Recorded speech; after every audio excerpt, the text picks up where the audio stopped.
Kalau kita baca dalam 1 Petrus 2 ayat 9 dikatakan begini, kamulah bangsa yang terpilih, imamat rajani, bangsa yang kudus, umat kepunyaan Allah. Sebenarnya itu identitas kita. Identitas kita tidak kita terima dari usaha. Identitas kita diterima dari orang yang berhak memberikan identitas itu. Contoh, uang harga 100.000 yang menentukan harganya Bank Indonesia. Dan kita harus sepakat itu. Apakah uang itu dihancurin, diremukin, diludahin, harganya tak berubah. Mau diinjak-injak, harganya tak berubah. Sama dengan kita, Tuhan sudah tetapkan kita dipilih, kita imam, kita raja, kita kepunyaan Allah, dan kita bangsa yang kudus. Tindakan kita tak merubah status kita. Karena status kita terima, tidak karena perbuatan kita. Nah, jadi waktu status itu kita amenin, maka kita berhak ngomong, menceritakan perbuatan-perbuatan Allah yang besar. Sering sekali kita nilai status kita dari perbuatan kita, dari kekayaan kita, dari pengetahuan kita. Tidak, status kita Tuhan yang tetapkan. Contoh begini, kenapa orang masuk penjara? Bukan karena dia mencuri, tapi karena diputuskan hakim dia masuk penjara. Seandainya pun dia mencuri, kalau hakim bebaskan dia tidak boleh masuk penjara. Keputusan hakim itulah membuat statusnya masuk penjara apa tidak. Walaupun dia salah, tapi kalau hakim katakan bebas, ya bebas.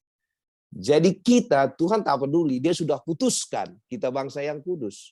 Dia sudah putuskan kita imam, kita raja, kita milik kepunyaannya.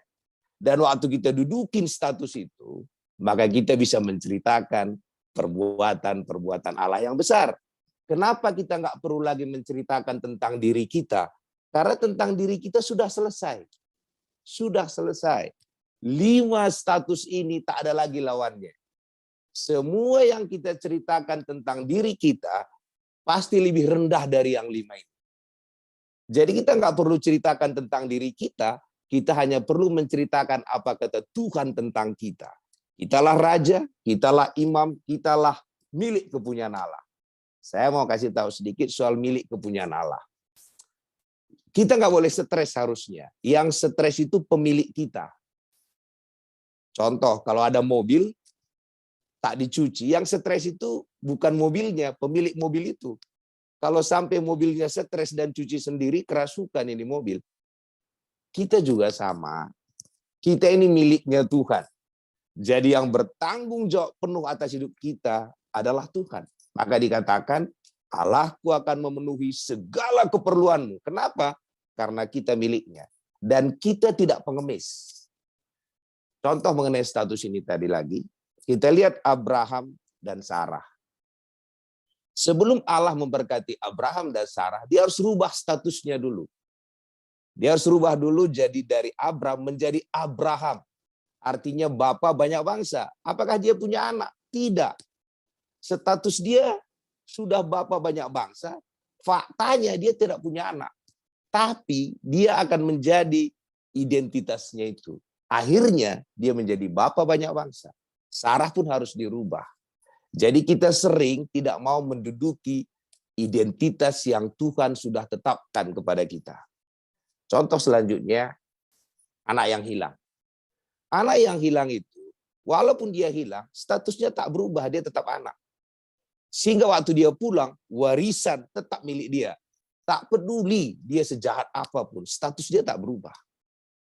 Bahkan anak yang tinggal itu, walaupun dia anak, dianggapnya dia budak. Maka apa katanya? Anak kambing pun tak dapat. Kenapa anak kambing pun tak dapat? Pendekatannya ke bapaknya bukan pendekatan anak. Pendekatannya ke bapaknya adalah pendekatan budak. Apa kata dia? Telah bertahun-tahun aku kerja di rumah bapak. Tak satu perintah pun kulanggar.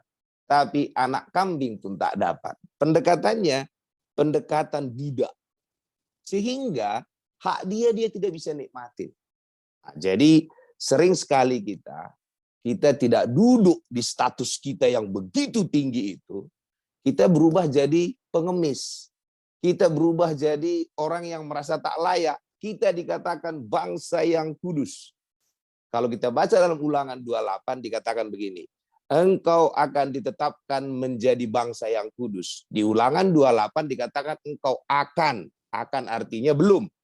Tetapi dalam 1 Petrus dikatakan kamulah bangsa yang kudus. Jadi apa yang dinubuatkan di Ulangan 28 sudah diputuskan. Kita ini adalah bangsa yang kudus. Dan waktu kita sepakat dengan itu, walaupun hari ini kita tidak kudus-kudus banget, akhirnya kita akan dudukin status itu. Butuh proses, tapi kita akan sampai sesuai yang Tuhan katakan. Sama kayak Abraham. Setelah Tuhan ganti pun nama dia, tetap tak punya anak. Tapi akhirnya dia akan dudukin identitasnya itu. Jadi yang mau saya sampaikan, apa kata Tuhan tentang kita, itu yang perlu kita perkatakan. Dan itu sangat tinggi. Kita itu imam, raja, miliknya, bangsa yang kudus, kita dipilih. Dan kerjaan kita hanya satu. Menceritakan, bukan kita, menceritakan perbuatan-perbuatan Allah yang besar. Kerjaan kita semua yang hanya satu, menceritakan Tuhan. Tak ada yang lain. Itulah kabar baik itu. Dan dikatakan di sana, dia memanggil kita dari kegelapan kepada terangnya yang ajaib. Hari ini kita di zona ajaib. Maka kesimpulannya, kita menceritakan perbuatan Tuhan agar keajaiban-keajaiban terjadi dalam hidup kita, dalam bisnis kita, dalam pelayanan kita. Karena kita hari inilah di zona keajaiban. Jadi mau saya sampaikan bahwa identitas kita itu buat kita tidak sombong. Memang itulah kita apa adanya. Contoh, saya ini laki-laki, saya tidak perlu lagi berdoa, laki-laki kan aku Tuhan, laki-laki, nggak perlu. Saya laki-laki, saya perlu percaya. Kita itu raja, kita itu imam. Tak perlu lagi kita berdoa, imamkan aku, rajakan aku. Itu identitas kita. Tapi karena kita nggak percaya apa kata Tuhan tentang kita, maka kita jadi stres. Jadi hari ini, mau saya sampaikan, waktu kita tahu identitas kita itu, maka semua bisa terjadi. Maka kami berani berbicara besar. Karena Allah kita, Allah yang besar. Kita pengen membangun 500 sampai 1000 gereja di Amerika ini dalam waktu 10 tahun. Dan juga kita akan membangun hal yang sama di Eropa dalam waktu 10 tahun. Jadi 20 tahun lagi, ya pensiun lah usia-usia 70, udah bisa tinggal minum kopi. Terima kasih. Saya kira itu aja yang mau saya sampaikan. Makasih Kak Sep.